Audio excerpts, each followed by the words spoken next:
You're listening to Scaling Up Services, where we speak with entrepreneurs, authors, business experts, and thought leaders to give you the knowledge and insights you need to scale your service-based business faster and easier.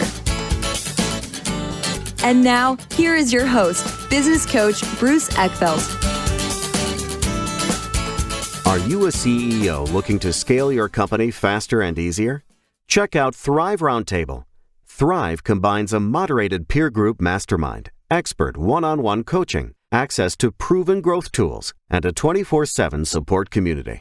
Created by Inc. award-winning CEO and certified scaling up business coach Bruce Eckfeldt, Thrive will help you grow your business more quickly and with less drama. For details on the program, visit eckfeldt.com/thrive. That's ECKFELDT.com/thrive. Welcome, everyone. This is Scaling Up Services. I'm Bruce Eckfeldt. I'm your host. And our guest today is Russell Benaroya, and he is partner at Stride Services. They are a bookkeeping and accounting firm. We're going to learn more about the services they provide, but more importantly, we're going to learn about the history of the company. We're going to talk about core values. We're going to talk about how to create process that is repeatable and scalable. We're also going to talk about acquiring a company. A little different. I know we talk a lot of folks about companies that have started from the ground up. In this case, we're going to talk about a company that gets acquired and how do you grow and scale it and change it to meet the opportunities that you see available in there in the market. So I'm excited for this conversation. With that, Russell, welcome to the program. Hey, it's great to be here, Bruce. Thanks so much. Yeah. So why don't we start with a little bit of background? I know that you're a longtime EOer, entrepreneurs organization like I am, and that's always an interesting story to hear how people got into EO and that experience. And then I know you were living abroad when this opportunity came up. So I would love to hear about that and love to hear about how you actually went through the process of deciding to acquire, the acquisition process, and then what you've been kind of learning as you've gotten in there and figured out how the company works, where you want to take it, where the opportunities are, where the challenges are. So give us the backstory. Let's hear about that first. Yeah, awesome. And feel free to interrupt me as I'm running through this. As you know, the journey of entrepreneurship is a journey of self-discovery. And so if you had told me that 16 years after starting my first company that I would be in the bookkeeping business, I would have been like, you're insane.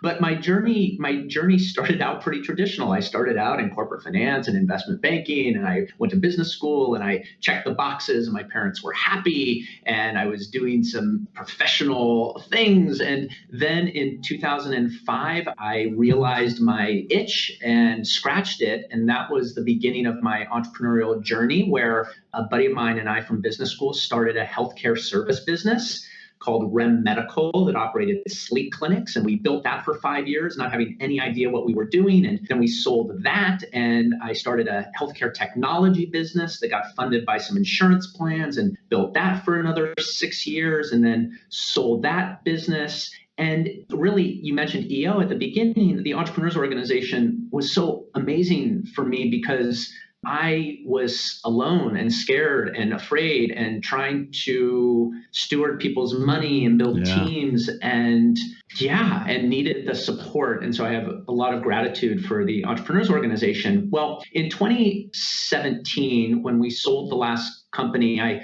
went to work for the acquirer for a year. And it was a year of an opportunity to recalibrate with my family and my wife. Like, what are we actually doing as partners? Not just the Russell Benaroya Build a Business show.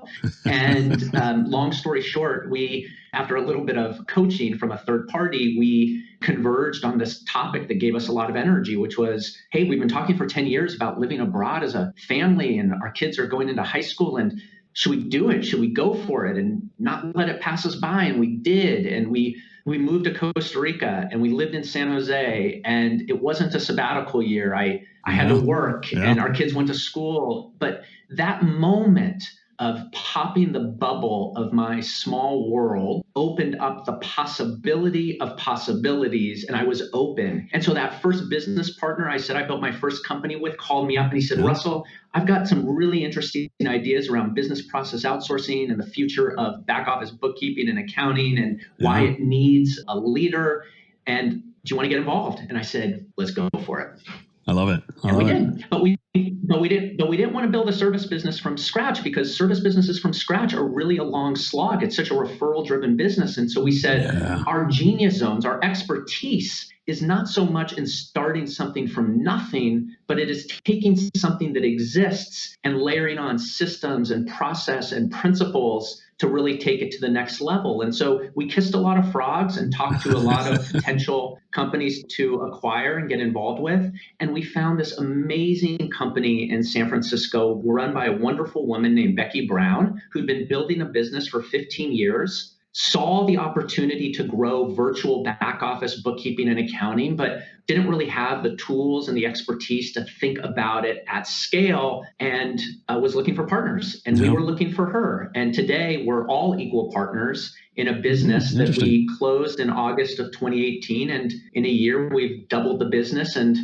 trying to fortify the platform to continue growing. I love it. So lots of questions on the business, but I want to actually go back, and I'm just kind of curious. And as you've kind of, gone from company to company, or, gone through the entrepreneurial journey of building and then exiting a company, building another one, getting involved in new ones, any interesting takeaways for you in terms of, what was similar, what was different, what did you learn about yourself as an entrepreneur once you've kind of gone through the cycle once and then actually going through it again? What are the things that you felt like mistakes you didn't make the second time, new mistakes you've learned? Any big takeaways for you as a multiple business entrepreneur? I have made so many mistakes, like we all have, but I'm going to separate those between sort of tactical mistakes and then I'll call it self-discovery mistakes. I like it. The tactical mistakes are somewhat unavoidable. It's on the job training. You have a hypothesis, you run an experiment, some things work,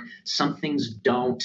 Would I have done things different in certain situations or circumstances? Yes. I don't want to bore everybody with those specifics. That's just learning over time.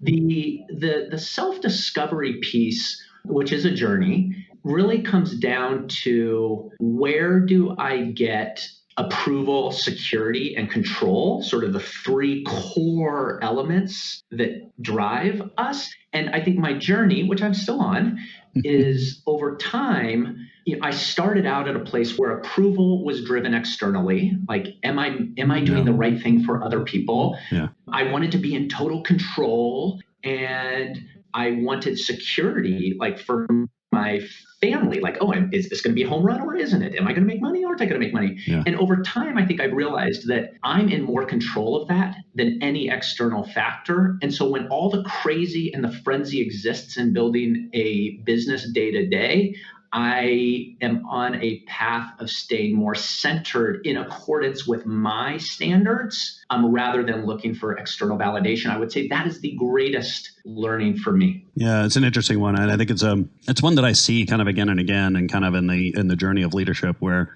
you work very hard to kind of use external factors, guideposts, feedback to kind of validate what you're thinking or what you're doing. And as you move forward, you realize the best thing you can do is actually set your own standards and your own guideposts. And the truer you are to those things, actually, the more effective you are, the more powerful you are, and actually the more influence you have over folks. Because at the end of the day, people live your worth. Yeah. Live your worth. Don't prove your worth. That was the message that I received loud and clear. Yeah. And tell me about the decision to live abroad. I mean, you mentioned that this was not a vacation, right? You were not on sabbatical. You weren't, checking out and sitting on the beach. Well, what, when you have that kind of change in context, not only kind of culture, but kind of situation and all those things, what were the things that weren't as hard as you thought they might be, and things that you thought were going to be easy that were not as easy as you thought they might be? It was amazing to me that when we made the decision, and it was a black and white decision, we are moving to Costa Rica, that the universe has a magical way of helping you when you're clear on what you are doing. And so once we were really clear, the connections, the introductions, the community kind of galvanized around us and made our entry into Costa Rica so welcoming and warm. Yeah. And my wife and I would look at each other literally probably every week and say, oh my God, I can't believe how this has worked out. But I think it's because we were so black and white. We're so clear. Now, right or wrong, or regardless of the outcome, like we were clear. And so that made it particularly easy. The drive to do it was a question that my wife and I wanted to answer around what is the life we are trying to design. And historically, my life had pretty much been, it's the Russell Benaroya business show, and we're along the ride. Yeah. And so the question was, are we gonna be intentional about designing our life, or are we just gonna have it designed for us? And I was having a real problem, Bruce, being in my bubble in Seattle and feeling like I had the means and the chutzpah to put my life on a new trajectory. And I felt like I needed to have a change of scene and also give my kids that experience. Yeah. It's interesting. I run into this a lot. Successful entrepreneurs, they're building incredibly impactful, profitable businesses, but they kind of have this kind of philosophy, or they're stuck in the situation of sort of deferred gratification or deferred enjoyment, where it's like, well, I'm going to put another 5 years or another 10 years, and then I'll sell this thing, and then I'll be able to have fun, or then I'll do what I really want to do. And I think it's so important to figure out, well, you really need to design the life you want now and live the life you want now and figure out how to integrate those things. Because if you wait, it's just, you run risk, right?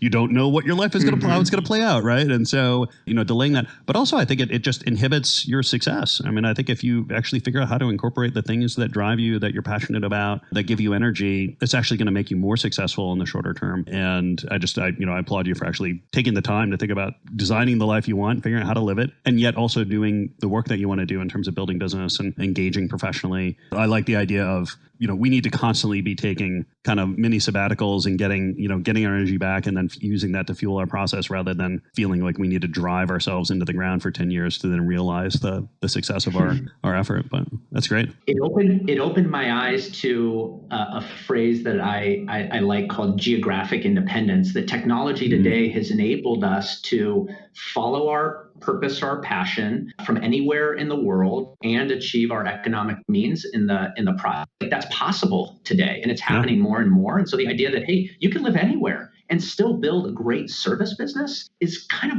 awesome. Yeah.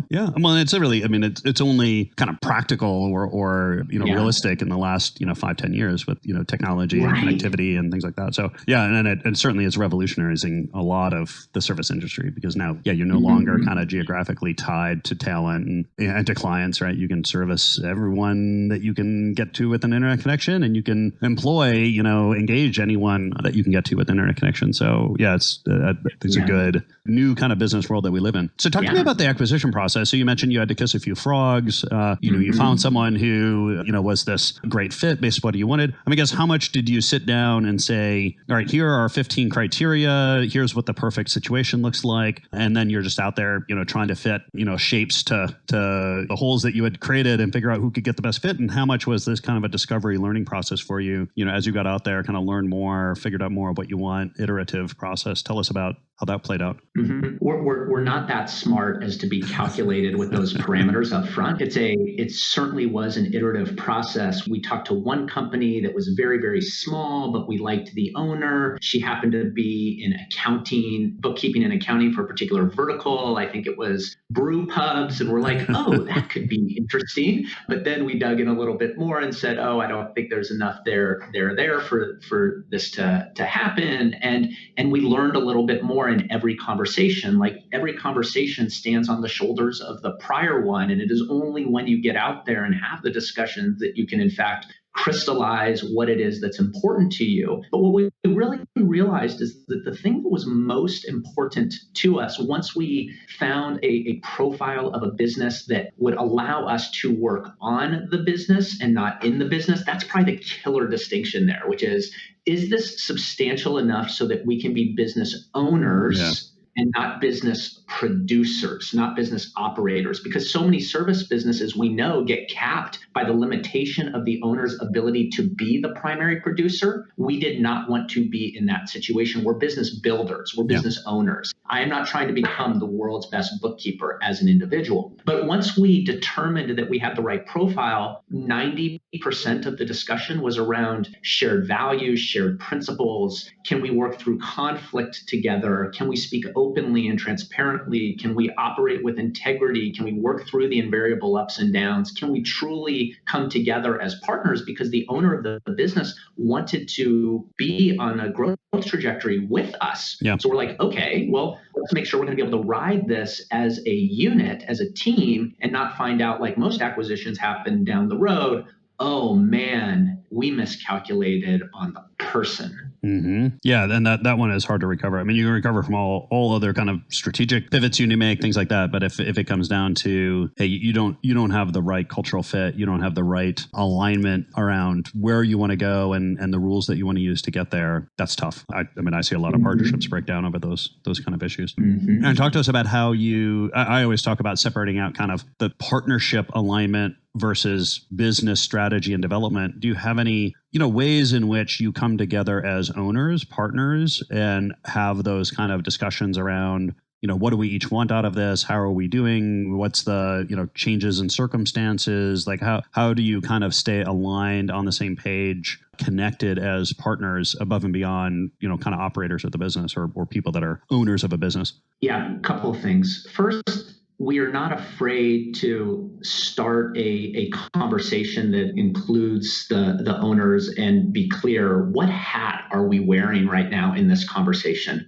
Are we wearing owner hats or are we wearing operator hats? Well, if we're wearing owner hats, we're going to have a slightly different way of how we look at the business versus operator hats, which is, hey, we're in the business. There are some real issues we're dealing with, et cetera. So being clear on that. The second is we established a set of 12 principles for how we behave among ourselves, with our clients, and with our employees. And those principles are widely shared and communicated throughout the organization and embraced and adopted. And those principles, which is keen a little bit off of Ray Dalio's book, Principles, have been very foundational for us so that as conflict arises, which it's going to, can we address it in a way that anchors against how is this in alignment or out of alignment with our principles? And I think we've been able to quell a lot of emotional stress, right, of growth with more of a less emotional principles-based type of discussion. And that's been really helpful for us. Yeah,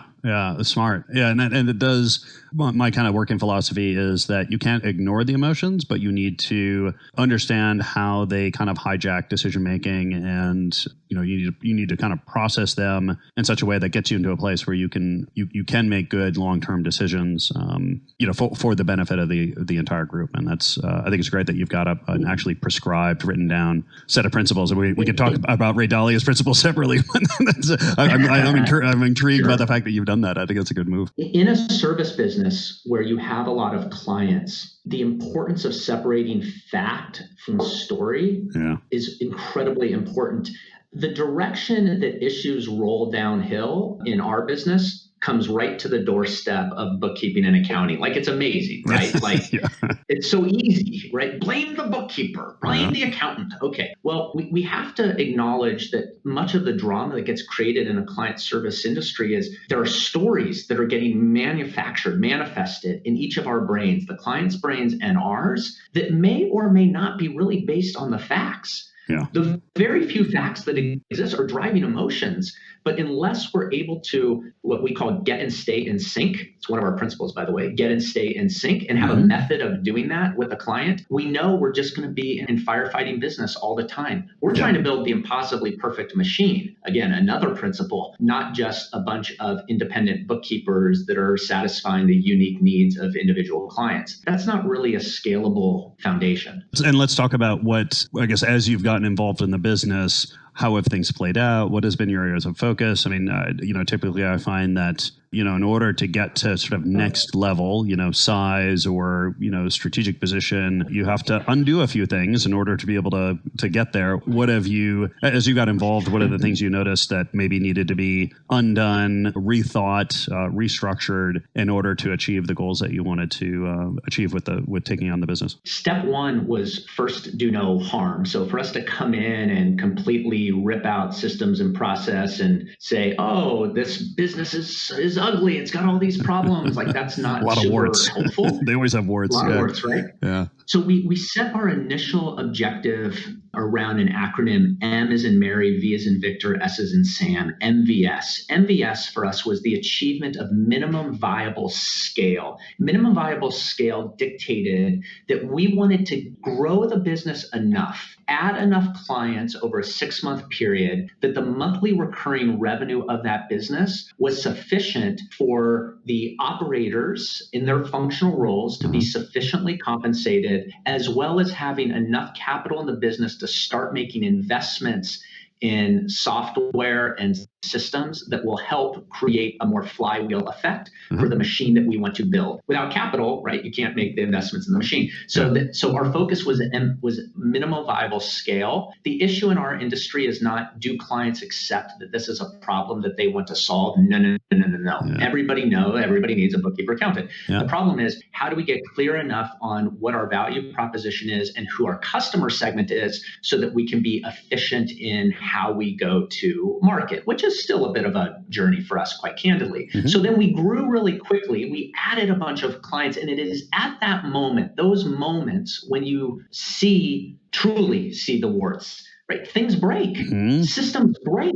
We saw all the vulnerability, and the vulnerability is typically in service businesses, single point of failure. Oh no, I lost this individual. They left. Yeah. What have they been doing? Is anything documented? Yeah. Who's backing them up? And because the business, no judgment, by the way, didn't have those systems in place, that durability, has exposed a lot of the components that we knew we needed to tackle, but to some extent, you almost can't tackle them until you truly see them. Now we see them, and our theme has moved from MVS to our theme over the next 6 months company-wide is stabilize. Stabilize is now, because we achieved MVS, so stabilize is now about putting the systems and processes in place to take that next step function in growth. This is stair-step stuff. It's not linear growth. It's getting on new slopes, new planes in a stair-step function, and we're in the stabilize phase. Yeah. Well, and I like that. I think that when we talk about this a lot in the growth process is that everyone kind of assumes growth is this kind of,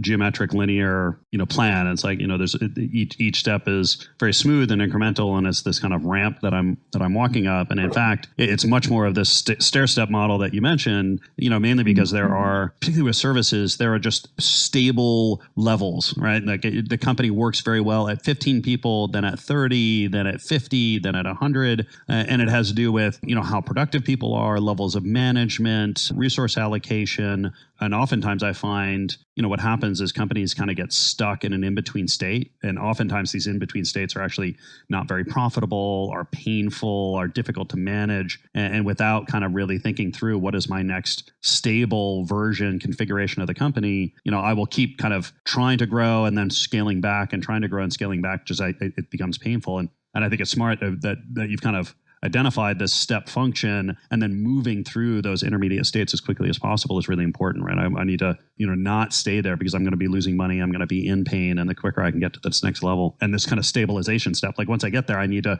stabilize. I need to make things super efficient. I need to hoard cash, right? There's all sorts of things you can do in these in-between states to then build up your ability to sprint to the next level. So it's fascinating that you've identified that. And I think a lot of companies don't see that. And particularly with services, just because you're dealing with people and organizational structure. And, I think it's a little easier in, product and tech companies to be much more kind of a smooth slope ramp of growth. But, services, it doesn't work that way. Well said. right. So, one of the things I notice is as, companies are kind of looking at strategy, they start learning more about who their best customers are, which products and services they should focus on. Tell us about some of the changes or realizations or things you've kind of had to evolve and shift as you've kind of grown the business and look at where you should really focus on strategy. Yeah. So really 3 areas. The first is how we distribute work among a distributed team. So we believe that in order to scale our service business, to do it profitably and increase quality as we grow, we need to break apart the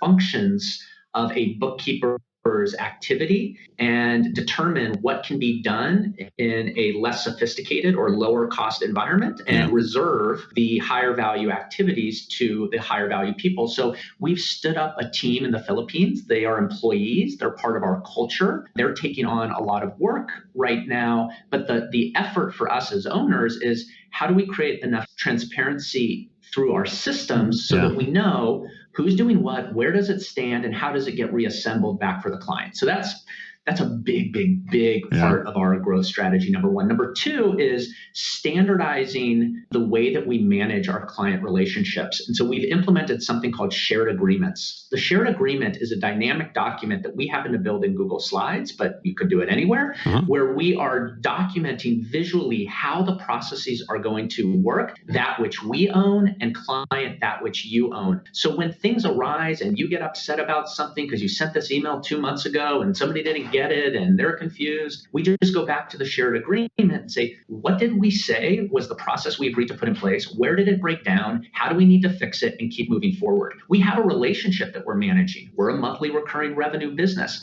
Things are going to break. So we have to have a mechanism to fix them, improve them, and continue accelerating as partners. So that's another big one of strategy for us. And the third, and you nailed it, which is customer segment. And to be honest with you, we have about 120 clients today. We still serve a wide variety of professional service businesses as well as technology businesses. And I'm not quite at the point of saying, oh, we are the virtual back office bookkeeping and accounting firm for marketing agencies. Sure, we have about 10 marketing agencies we serve, but I don't think we're quite there yet, but we really do want to get there because that will dramatically improve efficiency for us. Yeah, no, the more narrow that's defined, obviously the easier, the more specific you can make your processes, the better you can train your folks, easier it is to hire, easier it is to sell. But yeah, I get it. It's a hard one, and I think most companies struggle with that. They kind of come out of the gate selling everything to anyone. They slowly figure out, okay, that's not super scalable. Like it's going to be tough to build a business around this.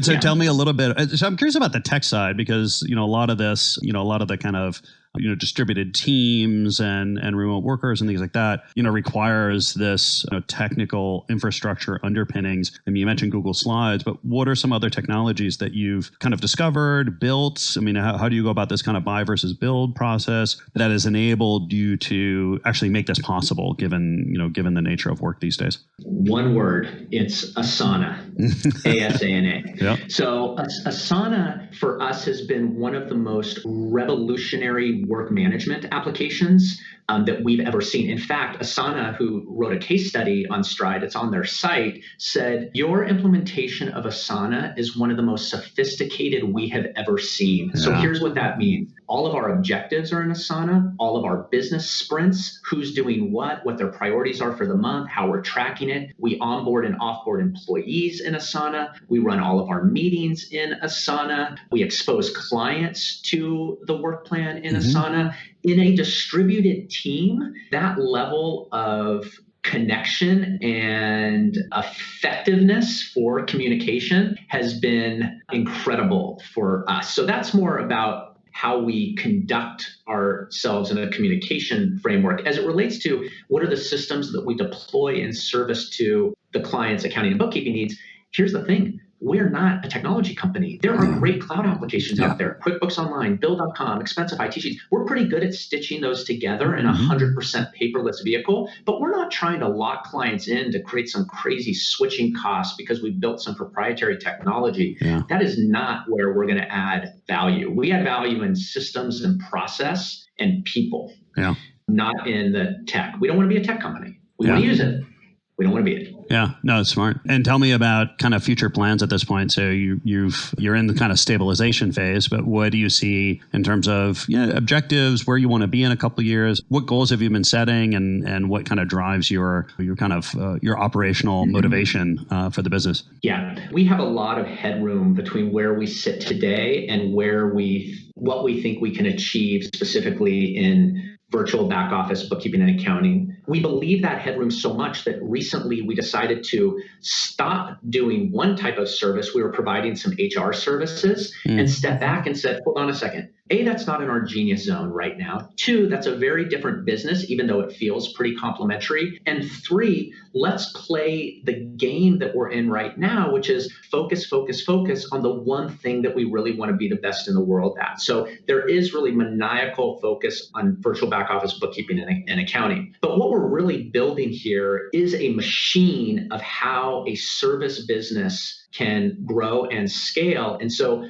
our energy longer term is thinking about, okay, how can we take this model of how we've approached this business, and now can we apply it? Can we get back into the HR game, right? And take a similar discipline and rigor? Can we get into IT services or marketing services? Are there other ancillary areas of virtual back office process that we could either add organically or add through acquisition to build a more, I call it like a single throat to choke for a client, so we become a more comprehensive service provider for them over time.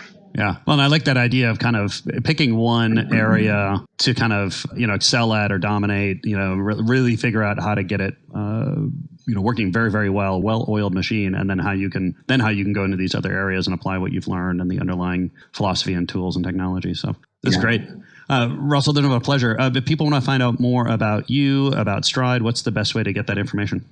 Best way to get the information is to just email me directly at Russell, 2 S's, 2 L's, .Benaroya, Benaroya, at stride.services. Or they can call me. Can I get my number on this? Sure. Go ahead. Yeah. 206-779-1359. Happy to connect and go to the website, which is www.stride.services, which is very important because Stride's a pretty common name. So it's stride.services. I will make sure that the links and everything that you mentioned there are in the show notes so people can get that and connect with you. Thank you so much for taking the time. It was a great conversation. I love the story. I love the strategy. I love what you're doing. I'm curious to keep in touch and hear how things play out. And I appreciate the time today. Thanks for doing this, Bruce. Really appreciate the opportunity. Have a great day. You've been listening to Scaling Up Services with business coach Bruce Eckfeldt. To find a full list of podcast episodes, download the tools and worksheets, and access other great content, visit the website at scalingupservices.com. And don't forget to sign up for the free newsletter at scalingupservices.com/newsletter.